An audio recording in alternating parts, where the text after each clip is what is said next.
If you look at the standings as things finished at the top of the table, remember just Napoli and Inter have completed their fixtures ahead of this weekend.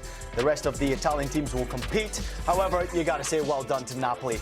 They have won the title by scoring only 59 goals. Michael Hood, congratulations to Napoli. It wasn't necessarily the most pleasing on the eye season, unless you're a Scottish fan and a big fan of McTominay, but Napoli somehow found a way to get the job done. How did they get it done? Look, I've always been a believer that this Napoli side, yes, we can talk about what they did when they won the Scudetto a couple seasons ago. Yes, Kvaratskhelia, Victor Osimhen, but the ingredient for success, Ian, was goals from midfield. You got to take the heat off your leading goal scorer and your striker at the time in Romelu Lukaku. But now you have a more dynamic team, a more goal-scoring team, and a team that's bought in, more discipline. But Antonio Conte is a secret sauce. Yeah, he's done a fabulous job, but so is this guy right here. Scott McTominay, outstanding, and also nominated and therefore awarded the MVP of Serie A this campaign. Would you agree with that decision to give him the MVP? Obviously very impactful for what he did do this season in a Napoli jersey, especially after coming off the back of disappointment at Manchester United. He's pretty much turned the season around and also scored some incredibly popular goals for Napoli this season. He's turned his career around, right? This was a guy that was outcast, seen as an outcast from Old Trafford, and had question marks about how he would do. He came in with the right manager at the right time. Going down the stretch where the MVP conversation really came under his grasp, you go down the stretch, you look at the goal-scoring form. This Napoli side don't win the Scudetto without Scott McTominay. I mean, we see it, the 12 goals on the season. I mean, the guy's a force to be reckoned with, but this is a guy that willed his team forward. I mentioned vital goals. Okay, in addition to be obviously nominated at MVP, he scored the most goals in 0-0 situations.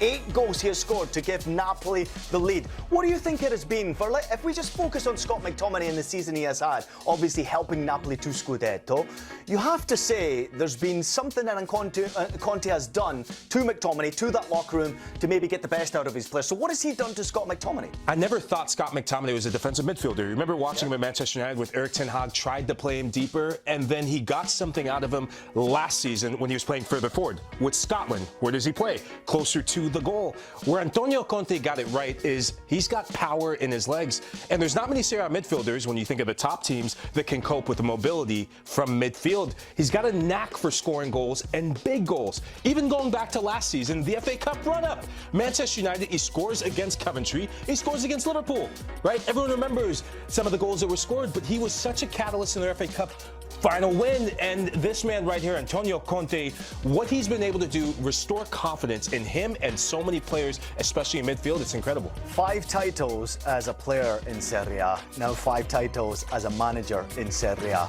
I mean, he took on this job. It's an opportunity for him to obviously get back involved in Italian football. Many people thought he was crazy going to this Napoli side. He was dealt some very difficult cards. Obviously, Osimhen deciding to leave and go play his football elsewhere on loan in Turkey. And then you lose Khvicha Kvaratskhelia, your most important player in the mid-season, and yet he still managed to win an Italian title. What did he do right here, Conte, that impressed you to manage to get him over the line? I think it's a blend of what makes Italian football great, right? The defensive side of things, Napoli, they were defensive stalwarts this season, but I thought he got it right in terms of his recruitment. Some of the players that he brought in that have so much to prove.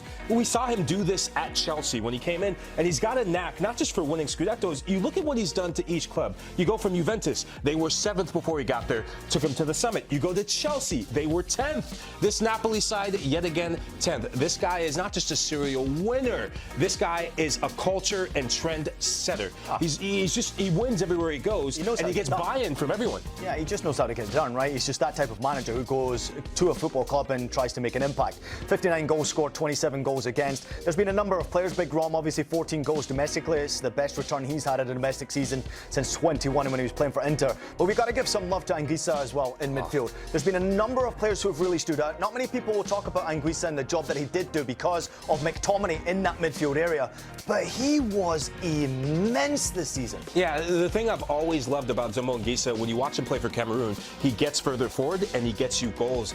Last season, he was playing way too far back and he looked uncomfortable. This is a guy that's made to have an impact in the final third. And with so much attention paid to Romelu Lukaku, there's spaces and running spaces for midfielders to get in. And this guy, he has gotten more consistent in his finishing product. His end product's actually gotten better. He's had his best goal scoring season of his career this season under Conte. And this is a guy that right now, we got to start talking about him, one of the best midfielders in Serie A. He's up there. It'll be interesting to see if they can keep a hold of him. Now, with a 20-man division, no team has ever come back from finishing the previous season in 10th place and won Scudetto, the league title, the next season. Napoli just did do that one. What does that tell us about the race that we had in Italian football this year? Inter had their opportunity, let it throw away. There wasn't many challenges or true challenges to Napoli this season. Yeah, well, first of all, congratulations to Napoli and what they're able to do. This is another historical landmark for them and another historical landmark in Italian football. This is one of the iconic clubs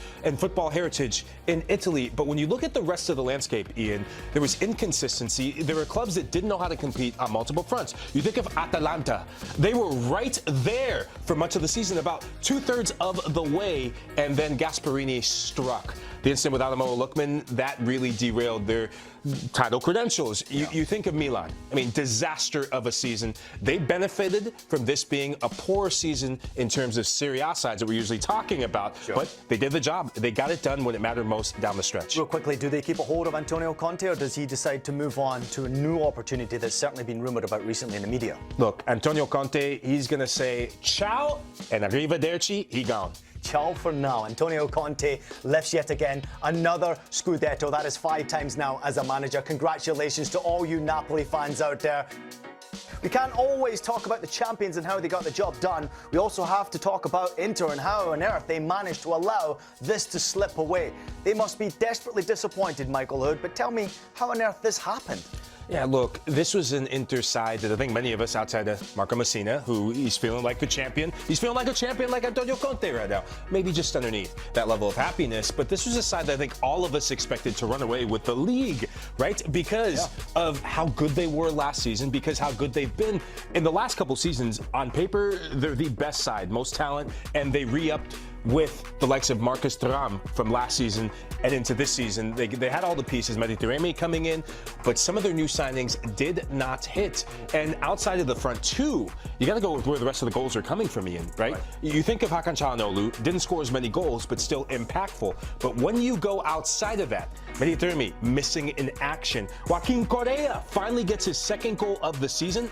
Arnautovic didn't score as many goals as he scored last season. That is not going to cut it. You have to score goals to win football matches and then ultimately win titles. Once again, we got a goal from De Vrij, another defender. In Serie A this season, 24 goals have been scored by defenders, which is the most in Europe's top 5 leagues. The next team for defensive goals came from Frankfurt, who had 14.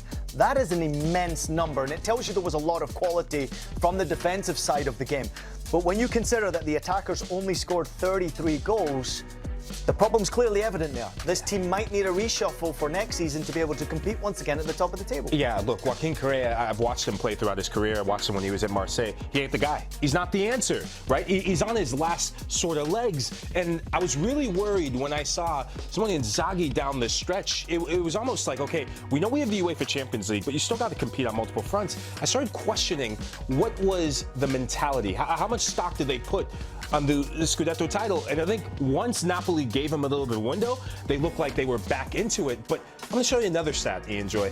Outside of not scoring goals, this was an Inter side that last season didn't give you a sniff. As soon as they went up 1-0, they weren't giving you anything. This season, they conceded 12 goals in the final 10 minutes plus of football matches, which is the most in Serie A this season. You think of the times they've been up in winning positions 30 times. 6 times ended in a draw. Those 6 points, or those 6 matches that they dropped, that ultimately cost them. You think of the last match coming into the penultimate match, they should have had that. But then Lazio, the likes of Parma, you can go through. They've just thrown matches away late on. 10-goal difference from last season compared to this season with what they had scored. 79 goals they have scored this season. They had 89 goals as they ran champions of Italy last season. They led through match day 26 through 33. Then they lost it. They obviously lost at home to Roma. They lost at Bologna. And all of a sudden it was out of their hands. 1 month ago today, they were still involved in all three competitions. They had the Milan game, obviously, to look forward to in Coppa Italia. They had the Barcelona game to look forward to in the Champions League. And all of a sudden, they find themselves out. How far away were they, though? Because it's not all been bad. Even though they've not been at their best, there's still been a ton of positives that you would imagine Inzaghi will build off now going into that Champions League final. Yeah, Simone Inzaghi will think what might have been if he had a healthy Lautaro Martinez. Knowing what he knows about the lack of quality that he doesn't have anymore, a couple seasons ago, we were lauding this Inter side for the lack of quality in the final third. Yeah. That's a big part of how he sets his team up. That's a big part of how they can compete on multiple fronts. There's a lack of quality in his team, I would say, in a couple of different positions, but there's no replacement for, Hakan Çalhanoğlu. Christian Aslani isn't the same quality, anywhere near to that, right? But I think that this is a side that I question the level of focus that they had. So much focus being put on the Champions League to get back and win that coveted trophy that they lost out on.